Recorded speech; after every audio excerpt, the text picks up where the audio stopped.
drop in with the environment around you by settling in, getting comfortable, grabbing some water, lighting something that smells nice, just activating the senses. I invite you to turn your phone on Do Not Disturb. Maybe open some windows or close the curtains, depending on your mood, on what you're trying to invite into the space. It is daytime for me right now, obviously, so the windows are open. There's so much light here, and I'm just welcoming that in. But yeah, whatever makes sense for you to feel safe to be you. I'm grateful that I have the space around. So I'm gonna put this incense up here. Just let it burn. Beautiful. I'm gonna guide a very grounding practice today. There's been a lot of fire in the air. There's been a lot of transitioning as we're coming into this fall equinox. So we're shifting the seasons, we are shifting the very paradigms of the society that we're living in. We have been on this transformation, but as we come out of this very fiery summer and, shifting of the seasons, there's always a little bit of chaos there. It's a time where our bodies have to adjust. So usually our immune systems get a little bit weaker, different allergies come through, different energies, especially as we move into a lot of celebration, I feel, coming up, right? We have Dia de los Muertos coming up at the end of October, which is like a month away. And then, we have a celebration of Indigenous people, celebration of gratitude and coming together. And there's just so many celebrations around the world in these next upcoming months. So with that, it can also bring up a lot of feelings, because a lot of these celebrations are very colonial, imperialistic based, and we are finding our ways to reclaim them in ways that feel loving and communal and serving to the true frequency of this earth, which is generous, right? I think that was really what brought us into this atmosphere that we are in now, this shift from generosity and sharing and community and giving and receiving and only taking what you need. And then it suddenly shifts, well, not suddenly, it was, gradually shift into greed and wanting to take over and wanting to call something mine, right? Whether it be land or a person, and wanting to have ownership of something, right? This is very like greed energy.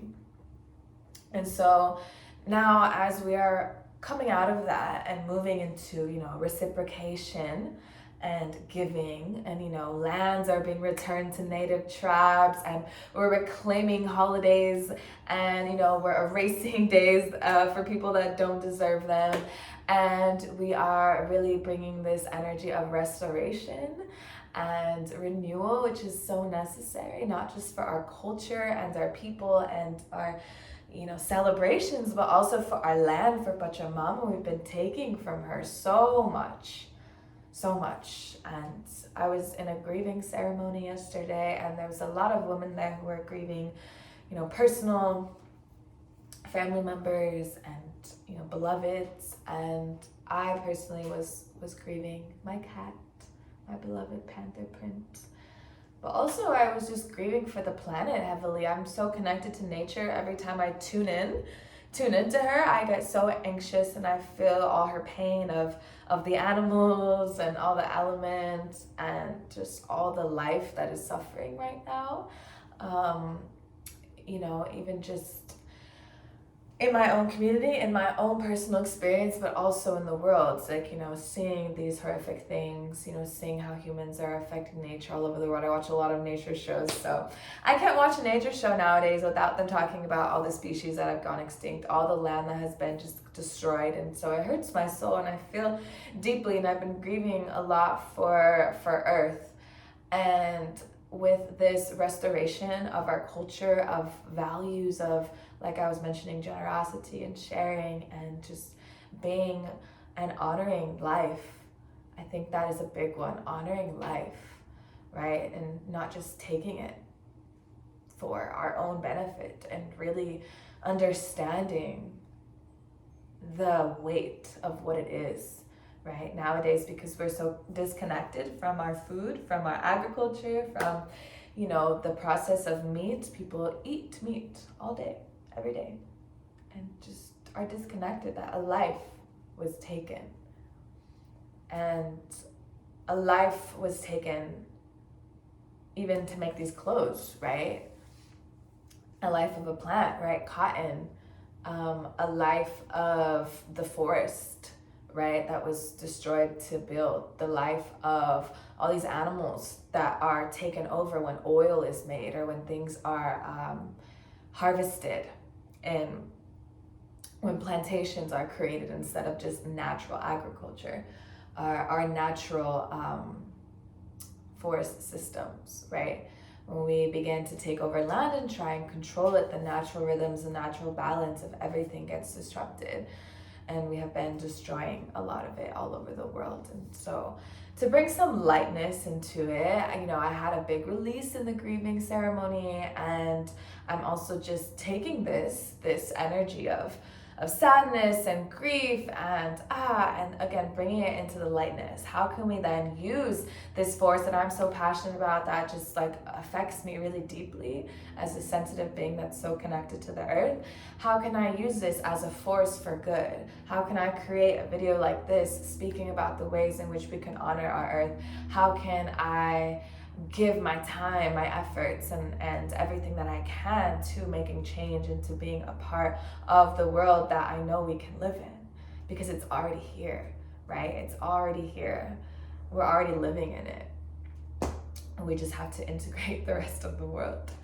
So with that being said, I would love for us to just put one hand on your pelvic floor space, then put the other hand right on floor, and just breathe in deeply from this lower part of your body, inhaling.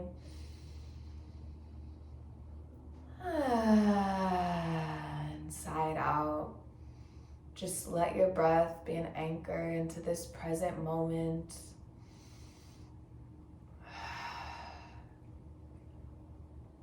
And if any tension or tightness or restriction began to arise in the body as I was speaking about this, because it definitely rose for me in my heart, just let your breath be a purifier, just washing away that tension, using your breath as a force of life, inhaling.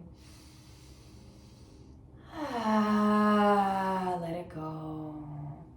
Just feel your being begin to soften as you become aware of your breath, as you become aware of where you are holding tension in the body. You might move your neck around in circles, just releasing tension. You might soften the muscles of your face, your jaw, wiggling your nose, softening your eyebrows and forehead. Just gently breathing into the body.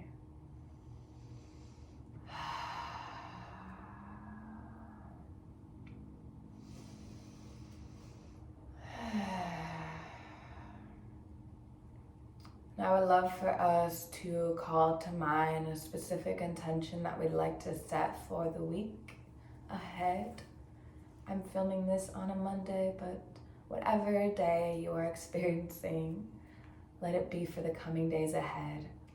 An intention that you'd like to hold in your heart, that you'd like to share with everyone that you encounter, and that you'd like to bring to your own circle, your own community.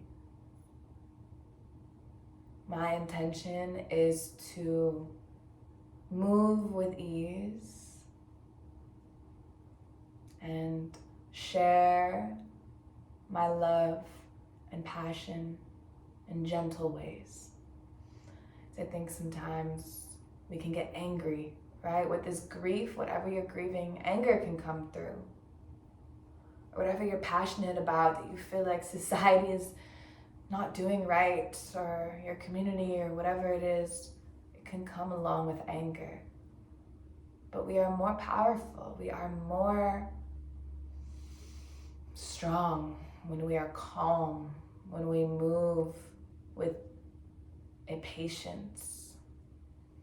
So allowing myself to take a deep breath. When something makes me upset, how can I invite more love and connection to another person or to another experience to share this knowledge, to share my wisdom, to share my light in a way that is loving and gracious. So setting that intention for myself, you're welcome to welcome. You're welcome to welcome. You're welcome to call in to speak any other intentions or invitations for your days ahead. And just breathing it into this space of our pelvic floor, of our dantian, of the center of so much energetic convergence. Inhaling. Let it go, this soft little sound. Ooh, beautiful. Your eyes can flutter back open if they were closed, or they can remain closed. I would love to open with some breath work because that has been a grounding tool for me. Breath work can be activating, it can be fiery, it can be calming, just like with any elemental spectrum, right? We're working with the breath, we're working with air. Again, it can be fueling fire with like a fire breath, or it can be calming and relaxing. So we're gonna go somewhere in the middle to really anchor us into our bodies. And it's a breathwork practice that I always do, so I'd love to share it with you. So we're going to be doing similar to breath of fire, where we inhale and we use the belly to pump. But I want us to align our inhales with the movement of the belly. So you inhale and the belly pushes out. Right? A lot of times when we inhale, we actually squeeze in our belly. And I've heard in different yoga spaces, people saying like inhaling, you bring your belly to your spine. So to me, that feels like a drawing in of the belly. And if that works for you, great. But for in my own personal body and vessel, when I take in deep breaths, I actually expand my belly. And I've been really working on the fullness of my breath. So like I can take in a big breath and exhale with like a chant or a voice for a long time. And I've noticed it being able to increase the more that I do this breathwork practice. So for me, and for deep breaths and for, singing, it works actually better to inhale and expand the belly. And if you think of it as kind of like a balloon, right? You're opening up so that more air can be let in. So that's what works for me. And so I'd like you to try it. So inhale, and then when you exhale, it's like a contraction and you're like pushing the air out. Beautiful. So we're gonna be doing that breath, and we'll do a round of 30.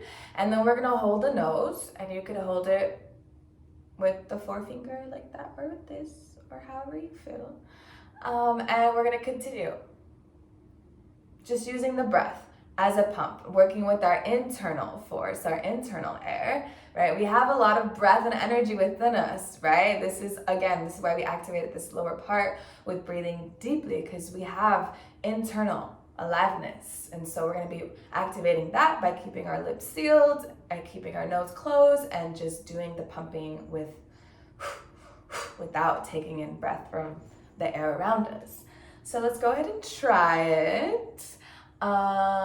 Maybe I'll play some music along with this, but actually I'm gonna link a playlist in here with music that I like to listen to for breath work. That way the audio won't be an issue for playback, because I don't know how exactly where I'm gonna post this, probably YouTube, but anyhow.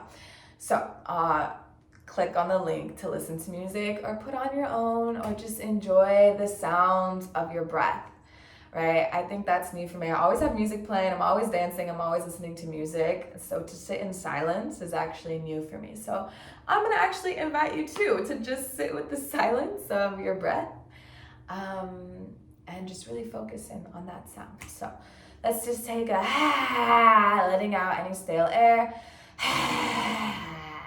Letting go. And now we're gonna take an inhale deeply from this very deep space of our pelvis.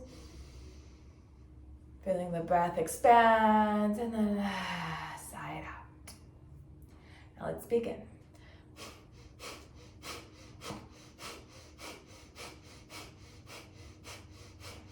10, 20,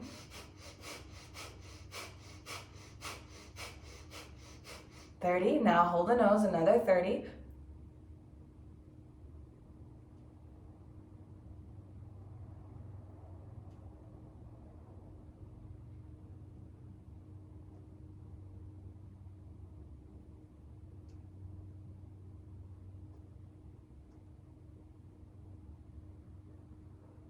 Now hold at the top, straighten your spine, keep your lips closed, lick the saliva from the inside of your mouth, hold it, and release. Oh, and let's just do a cat-cow seated, so pushing the chest forward, and then rounding back. You can have your hands on your knees to really get that curve and really come all the way forward, and switch directions whenever you feel is right.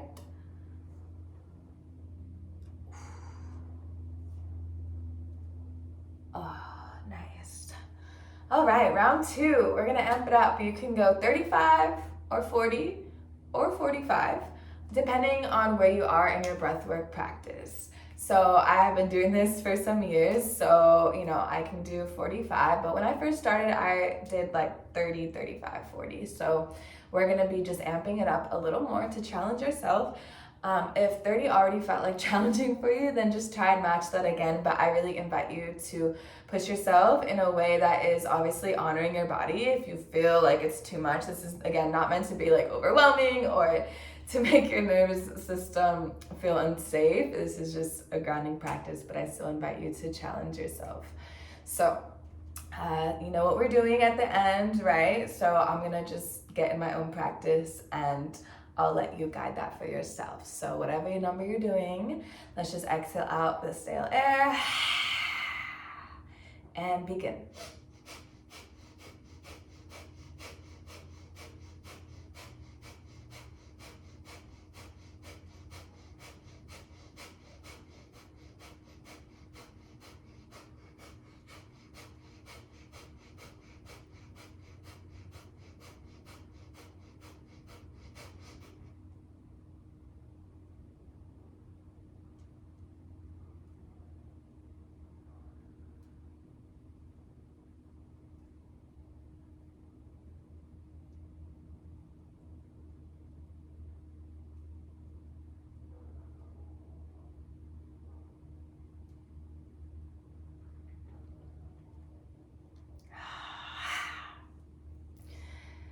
Ah, nice. Now let's do some spinal waves, moving now in this plane of the body, activating our spine up to down.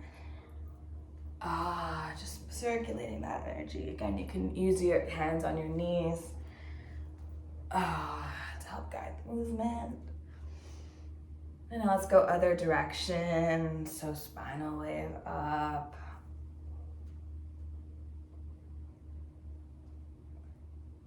Ooh. Nice. Shimmy it up. Shimmy it up. All right, last round. Take it up one last level. And yeah, enjoy the sensations that are arising, even if they are uncomfortable. Just breathe through it. You got this. All right, exhale out the stale air. And begin.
to move side to side, activating the spine in this plane of the body.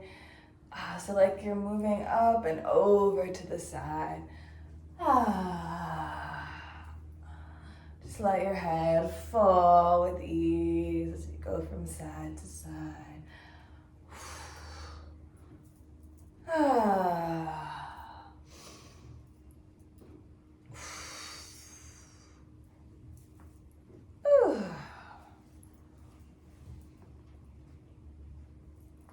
Oh my goodness.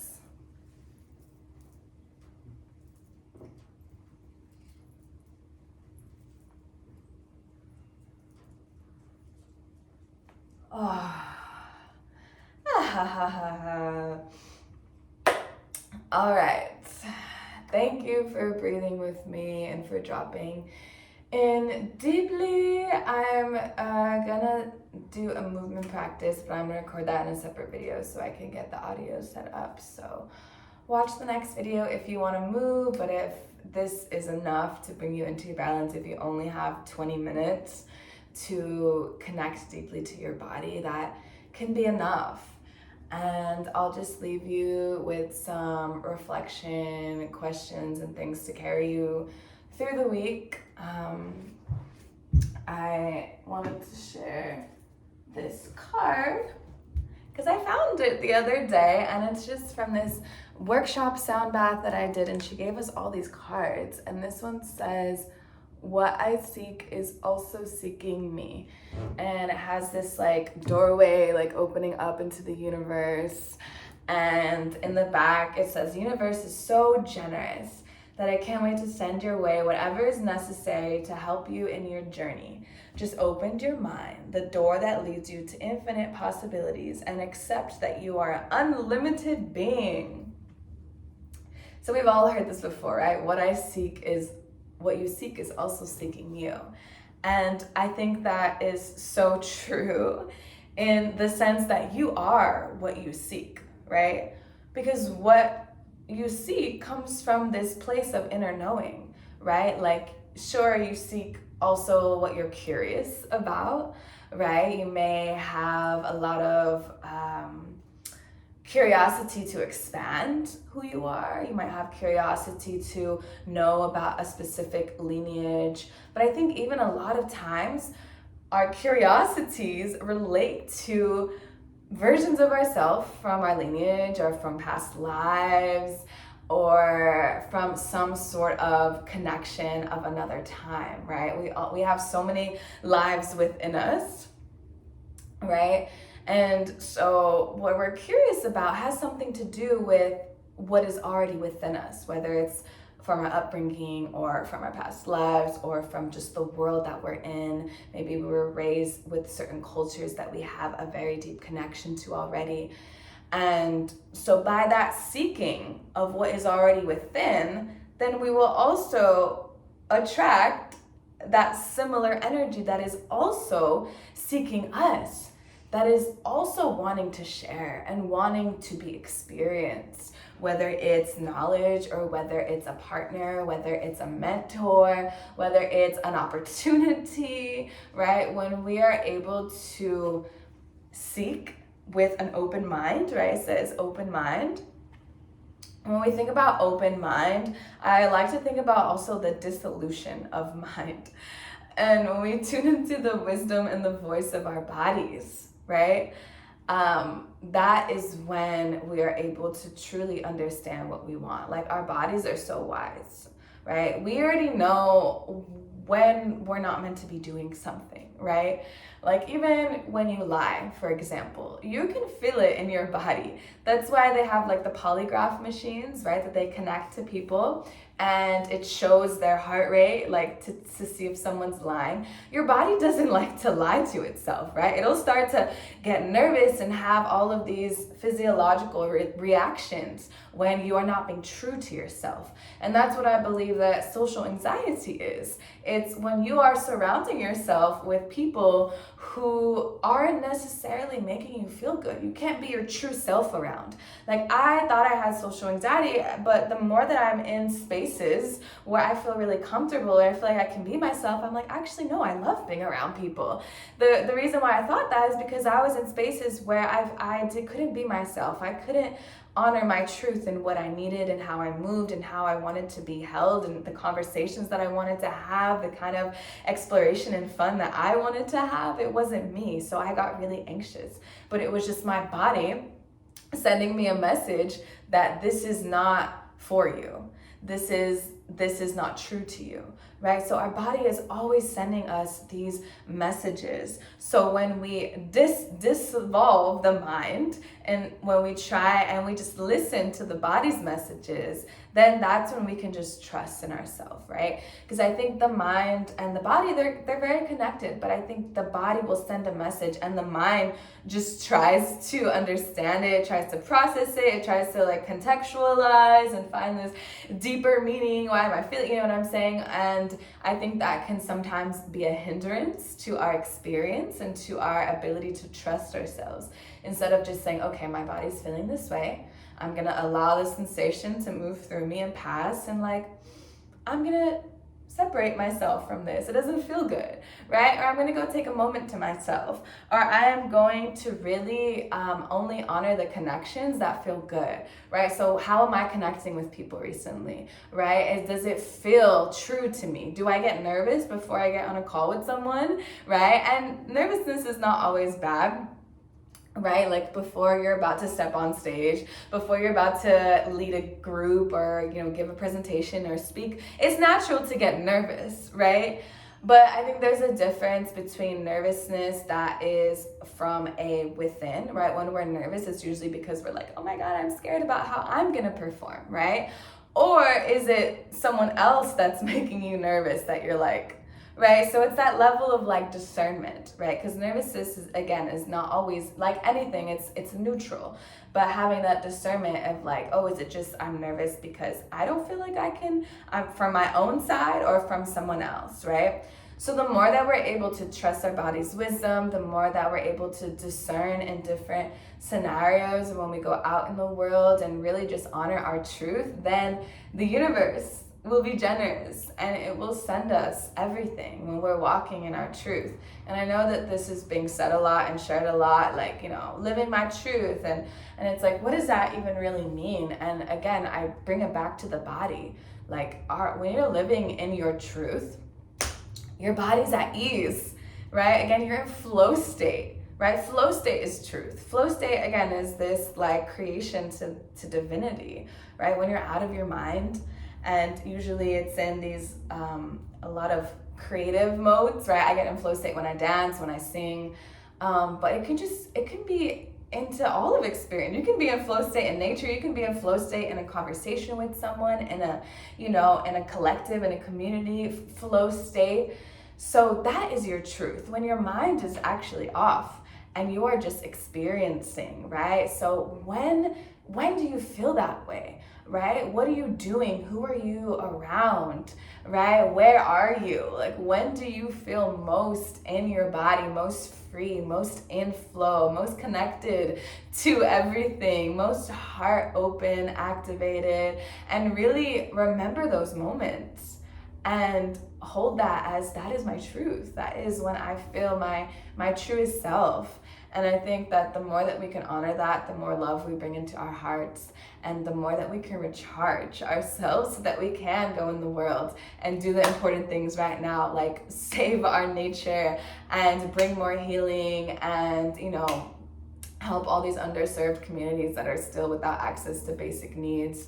And there's just so much work to be done in the world, but it really has to come to this place of truth.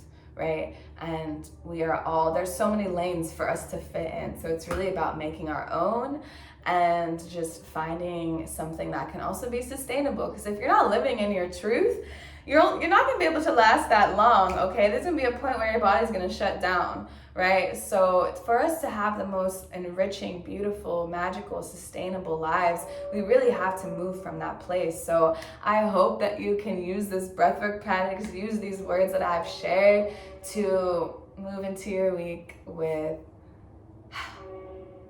authenticity and aliveness and joy, and the train is coming. And acceptance of the world around you that doesn't always align with what you're trying to do, but that's okay because we're gonna close out here anyways.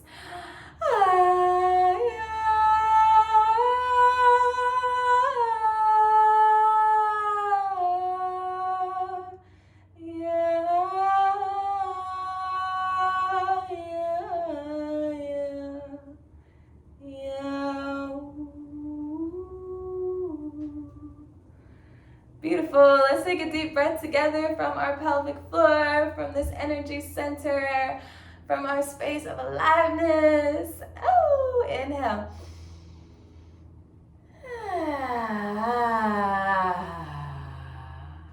Beautiful.